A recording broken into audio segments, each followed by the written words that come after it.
శివుణ్ణి ఏ పువ్వుతో పూజిస్తే ఎలాంటి ఫలితం? శివ పూజలో ఒక్కొక్క పువ్వుతో పూజిస్తే ఒక్కో ఫలితం కలుగుతుంది. శివుణ్ణి రోజు జిల్లేడు పువ్వులతో అర్చించేవారు బంగారాన్ని దానం చేసినంత ఫలితాన్ని పొందుతారు.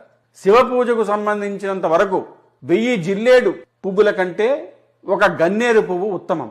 1000 గన్నేరు పువ్వుల కంటే ఒక మారేడు దళం ఉత్తమం. 1000 మారేడు దళాల కంటే ఒక తామర పువ్వు ఉత్తమం. 1000 తామర పువ్వుల కంటే ఒక పొగడ పువ్వు ఉత్తమం. 1000 పొగడ పువ్వుల కంటే ఒక ఉమ్మెత్త పువ్వు ఉత్తమం. 1000 ఉమ్మెత్త పువ్వుల కంటే ఒక మొలక పువ్వు ఉత్తమం. 1000 మొలక పువ్వుల కంటే ఒక తుమ్మి పువ్వు ఉత్తమం. 1000 తుమ్మి పువ్వుల కంటే ఒక ఉత్తరేణి పువ్వు ఉత్తమం. 1000 ఉత్తరేణి పువ్వుల కంటే ఒక దర్భ పువ్వు ఉత్తమం. 1000 దర్భ పువ్వుల కంటే ఒక జమ్మి పువ్వు శ్రేష్టం. 1000 జమ్మి పువ్వుల కంటే ఒక నల్ల కలువ ఉత్తమం అని సాక్షాత్ శివపరమాత్మే చెప్పాడు. అందరూ జై శ్రీరామని కమెంట్ పెట్టండి.